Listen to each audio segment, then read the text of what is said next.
La noticia que estremeció un país.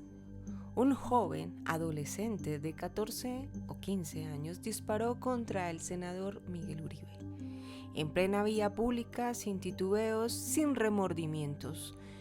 ¿Cómo llegamos a esto? ¿Qué tiene que pasar en la mente de un adolescente para ver el asesinato como una opción válida? El caso de Miguel Uribe no es simplemente político ni policial. Es psicológico, es un caso psicológico, cultural y mediático.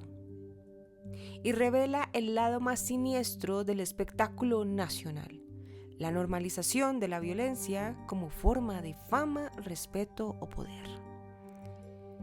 En ciertos sectores populares, matar no es solo rentable, también es simbólicamente valioso. El adolescente que disparó contra Miguel Uribe no lo hizo por ideología, lo hizo por encargo, por código, por entorno y porque aprendió que matar otorga estatus. Pero esa enseñanza no provino solamente de su barrio, de su entorno, de la gente que estaba a su alrededor, de sus amigos. Provino de canciones, de realities, de series y de redes donde la violencia no es tragedia, es contenido. Y la víctima es ridiculizado. En medios en Colombia que operan con la doble moral, la doble vía, por la mañana condenan la violencia, por la noche la venden. Noticieros que abren con un luto y luego entrevistan a influencers que hablan de darle plomo a los falsos, sin que nadie cuestione ese discurso.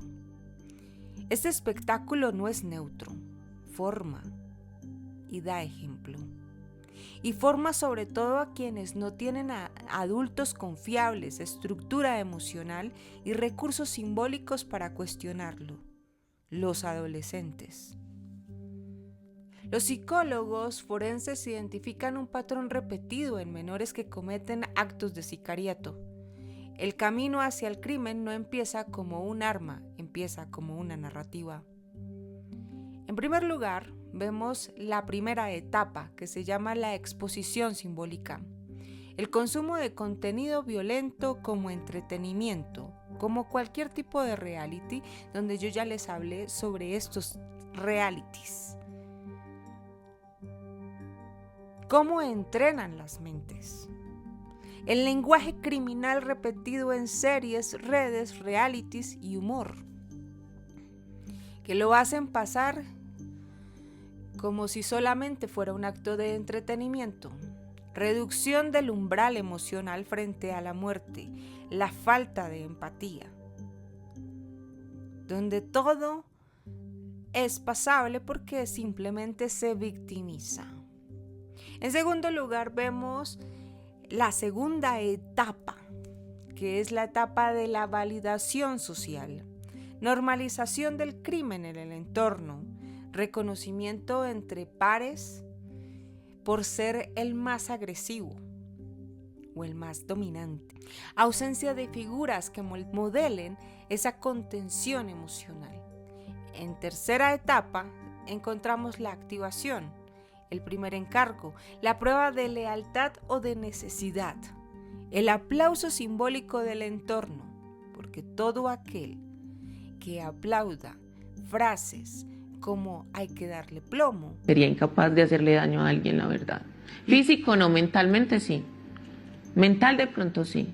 Pero digamos, Lo mío es destruir vidas e inducir al suicidio. claro, pero hay que hacer esto o lo otro.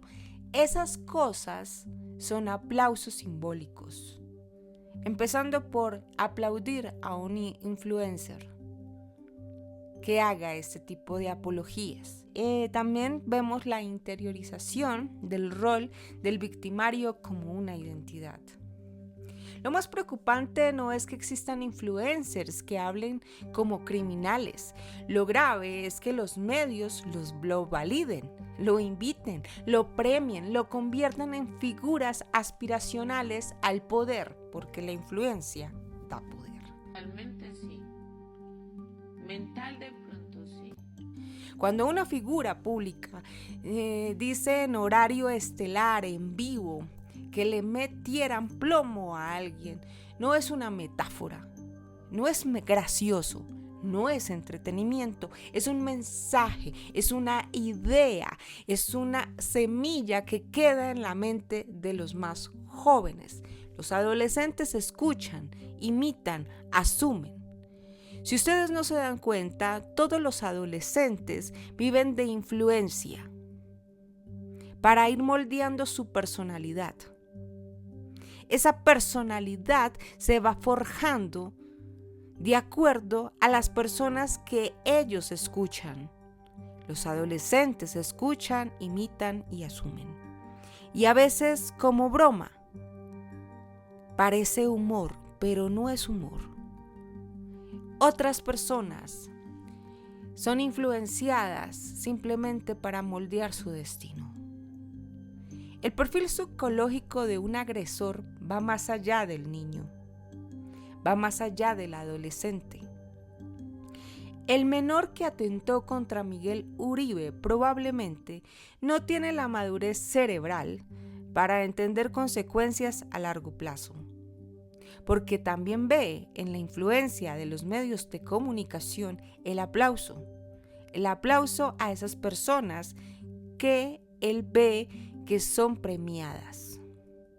Vive en un entorno donde el crimen es opción de progreso y también ha consumido por años contenido en redes sociales, en televisión, donde matar no es un crimen, es éxito. O utilizar un lenguaje verbal violento. Así es como los medios de comunicación también normalizan todo este tipo de actos y se juega una doble moral. Salud mental, el principal problema en Bogotá, en Colombia. ¿Es culpable este joven? ¿Es víctima? En psicología oscura, la categoría más peligrosa es la víctima funcional del sistema simbólico, porque todo es simbólico. Ustedes aprenden con el ejemplo, con las ideas, porque el mundo es de ideas. Es decir, alguien moldeado para destruir sin conciencia de lo que está haciendo y que lo que está haciendo está mal. Aquí hay mucha irresponsabilidad mediática, una irresponsabilidad mediática que no es inocente. Los medios no matan, pero sí programan su mente. La programación emocional que recibe un niño entre 9 a 14 años define su estructura de valores. En un país como Colombia, donde se entrevista al sicario como celebridad y donde se ríe del lenguaje violento como si fuera parte del folclore urbano, donde se aplaude también al ladrón, al sicario, y a la víctima se deja humillada. El crimen deja de ser monstruoso y se vuelve deseable para esta gente, con esta mente. En conclusión, el atentado contra Miguel Uribe no es un caso aislado. Fue un síntoma visible de un proceso invisible que ustedes viven en su diario vivir.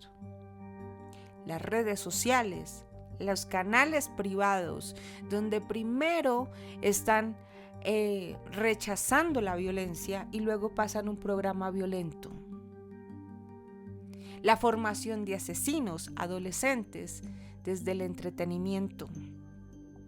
Un niño con un arma no aparece de la nada. Un adolescente es producto de una narrativa que lo entrena, que lo valida, que lo celebra, que le da el premio a la persona que habla de actos violentos.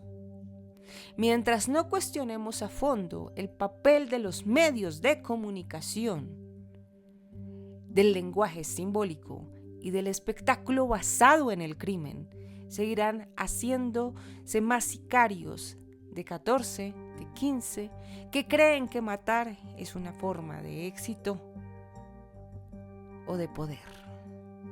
Un niño no nace sicario, se forma en un contexto que aplaude el poder sin ética, que convierte el crimen en contenido y que transforma la muerte en espectáculo. Cada vez que un medio invita a alguien a hablar de violencia como si fuera moda, como si fuera alguien agradable, cada vez que un programa premia el lenguaje del sicariato disfrazado de picardía, un adolescente en algún rincón del país asume que matar es parte del juego social. Pero esto no es un juego. Hay vidas reales. Y cuando la bala sale del arma, no mata solo a una persona, mata también la idea de que aún estamos a tiempo de educar en vez de entrenar con sangre. El caso de Miguel Uribe no es solo un crimen, es un espejo de lo que permitimos con una sociedad. Y como lo dijo Miguel Uribe antes de su atentado, hay que trabajar en la salud mental. Salud mental.